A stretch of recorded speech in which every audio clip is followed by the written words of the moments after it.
Now, ever since July 22nd, 2022, that day in wrestling history that will live forever, the day that Vince McMahon tweeted out that it is time to retire, the game has changed.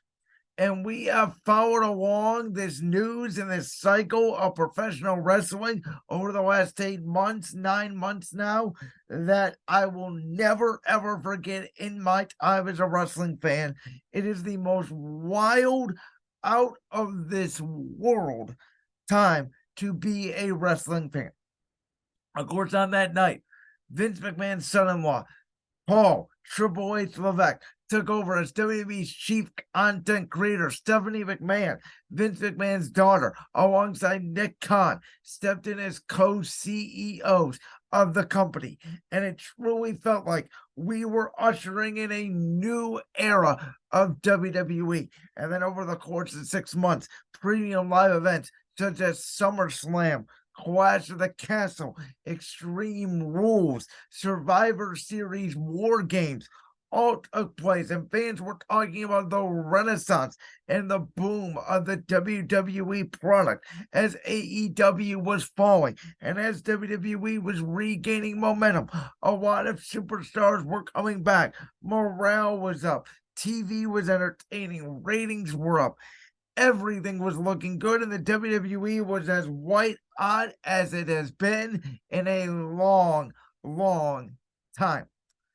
And then January came, and as soon as 2023 hit, Vince McMahon came back to the board, and WWE had made it seem like that he was only coming back to, come back to create a sale of the company.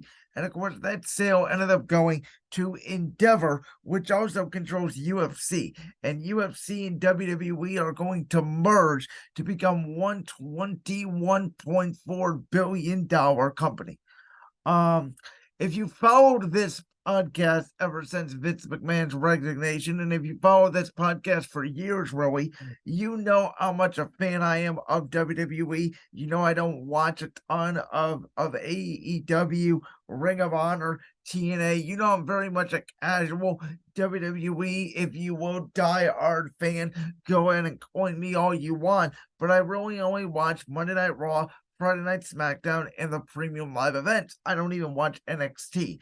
I believe there's way too much wrestling going on in today's society. I mean, you just take a look at this past weekend. If you were a fan of real wrestling, you know, all promotions, ever since last Friday, you know, you got SmackDown, NXT Stand and Deliver, AEW Rampage, Ring of Honor had a show. WrestleMania both nights, Monday Night Raw last night, NXT, you know, tonight at the time of this recording on a Tuesday, tomorrow night at the time of this recording, or when you're listening to it, you know, obviously Wednesday Night Dynamite, TNA, I believe, still runs on Thursdays. So there's literally a day for every single day of the week. You could watch wrestling nonstop for like the last 2 weeks. And I think there's just way too much wrestling going on today in society. But nonetheless, I have been worried about WWE's sale process because I did not want it to go to Saudi Arabia. I think all of us in the wrestling community, quote unquote, had been adamant about that. Now, I don't mind them going to Saudi for a show. They're going to be there May 27th for King and Queen of the Ring. However, I did not want WWE being taken over by Saudi. There's a big difference between going there for one show and the Saudis controlling all of WWE, because we would know that they would absolutely nuke the product. Sami Zayn, among others, would no longer be in WWE, and it would just be a complete disaster. I had been adamant that Vince should have not returned in the first place. Stephanie McMahon and Nick Khan should have been co-CEOs. The company should have never been sold, and this is just the way it should be. It's a family business. Move on. Let Triple H, Nick Khan, and Stephanie McMahon, who had been doing such a phenomenal job at running the company, continue in their duties. But then this sale of Endeavor was announced, and I'm going to be honest with you. I was relieved again that it wasn't Saudi Arabia. I am a little bit indifferent about the sale, which is why I wanted to take this time today and talk about it rather than Monday, because I wanted Monday to be the whole focus on WrestleMania 39, which was an absolutely incredible event. I'm not going to put it above WrestleMania 38. I would say it's right there with WrestleMania 37, WrestleMania 33, WrestleMania 31, WrestleMania 30, as sort of these 30 WrestleMania series that have been really good WrestleManias. There was obviously some low moments that I hit on. Bobby Lashley not getting a match, LA Knight getting a match that I touched on, and who knows, it may made sense after what we're reading and watching and reporting on after last night's Monday Night Raw at Crypto.com in LA as well. But, you know, I understand. Listen, WWE was worth $9.3 billion. Endeavor paid that price, and they're going to merge with the UFC, this $21.4 billion price. I am looking forward to the new TV deals. You guys know I've been adamant. I think SmackDown should stay on Friday nights on Fox. I think that WWE and Fox have had a great partnership. I think, it brings eyeballs to the product. And I love the fact personally that WWE is on broadcast television every single week. We know NBC Universal has been a partnership with Monday Night Raw for years. I would love to see that continue. And so from that aspect of the business, I don't think that's going to change a lot. I'm happy the on-screen product is not going to change a lot. And I think WWE can continue using Endeavor to sort of market, their brand and even elevate their brand even more to what it is today, which is elevated above almost every single other brand outside of maybe the National Football League in all of sports. My one concern with the sale is the streaming. You guys know, and I've said it on multiple podcasts, and I've interviewed many fans when I brought on many guests on this show, and I talk about one of Vince McMahon's greatest creations being the WWE Network, and moving all of their pay-per-views to premium live events and streaming. The original WWE Network, which obviously transformed streaming. Now the WWE Network on Peacock, where you can watch WrestleMania of all things for $5. There is talk about them and UFC sort of merging their streaming model together, which, thinking about it more, I don't think makes sense, mainly because UFC does not have weekly television. WWE has weekly television, which drives a lot of their revenue, which is why they're not forcing you now to pay $50, $60, $70 for every pay-per-view. And WWE has 12 of them, where I believe UFC may have 6 or 7 of them, though I'm not sure. Somebody can fact check me in the comment section below on that one. Now, I had said for years, I think no matter what, AEW only has 4 pay-per-views per year. I think that they should move to a streaming service. I had said that I think UFC, which is obviously on ESPN Plus, I do not understand for the life of me how you are on ESPN Plus, but then you have to pay an additional $60 to $65 to $70 to watch the pay-per-view. Why not just let it be on ESPN Plus for $5? So that I don't understand. I get it. WWE and UFC can do some sort of merger with their streamer. Maybe you pay one price. It may go up a little bit. If it's $10, $20, okay. But I don't think we should have to pay $60 for every WWE premium live event when WWE puts on more events per year than the UFC. Besides that, I think I'm pretty okay with the sale itself. Obviously, not happy about it. As I said, Nick on Stephanie McMahon, Triple H should have remained in charge. The company should have not been sold, but it is what it is. What I do want to talk about, though, is the Raw after WrestleMania, which started out hot.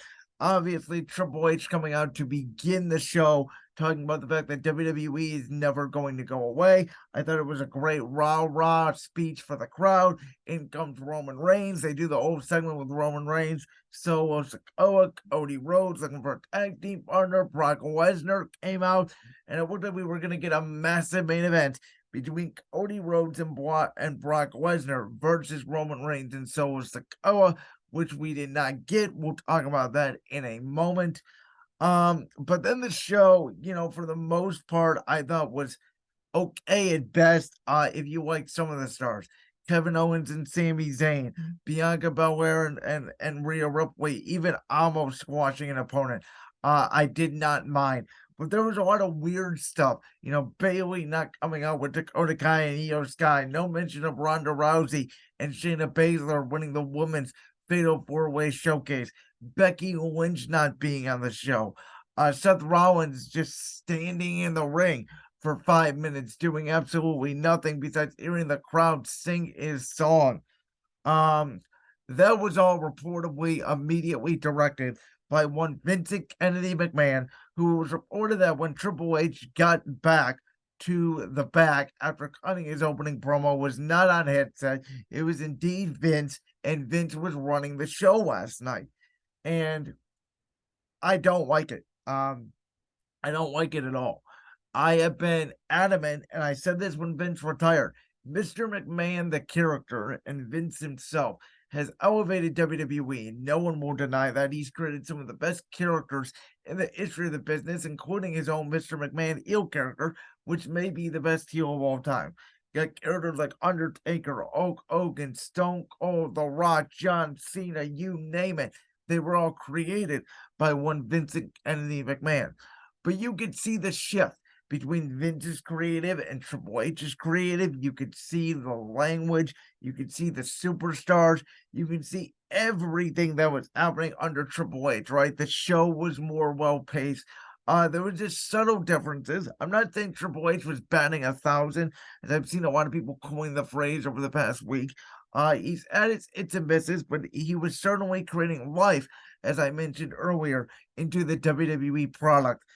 And last night, with Brock Lesnar turning on Cody Rhodes, which I did not mind, it was a nice surprise, but it did smell of Vince. And we found out today that a lot of the script was ripped up as the show was going on. People were finding out about it. It was a complete disaster. And if this is the norm going forward, this is bad news for WWE coming off their most profitable WrestleMania in history, and to have that go down to just undeniable Vince McMahon back in creative, running things the way that he used to run it, is not on brand with what Triple H was saying. It was not on brand with what Vince McMahon is saying. And for Vince to get away with this scandal essentially and to come out unscathed is completely wrong. Who would have thought that 8 months after Vince McMahon seemingly retired from WWE, he is back in creative like he never left? Oh, it would be such a Vince thing, which if you have not seen the mustache of one Vincent Kennedy McMahon, it is something else. Nonetheless, I will still support WWE, and we will talk about WWE. We will talk about Backlash, obviously, coming up. There's a lot of things going on in sports, but it's just a bummer. As I mentioned, Triple H did such a great job with the product, and to see completely ripped away from him is a shame. I don't mind if Vince has input maybe over a Roman Reigns or a Brock Lesnar. I get that, but to completely control the show, don't like it at all. I think it's just a power move by Vince, and I don't know really how I feel about it, besides the fact that WWE is sold, and it is the most wild time in history to be a professional wrestling fan. Do you like that clip from the Brand's World Podcast? If so, make sure you go down there and hit that subscribe button. While you're down there hitting the subscribe button, make sure to also hit the notification bell so you never miss another upload. And make sure you check out all the other clips from the Brand's World Podcast right here on YouTube.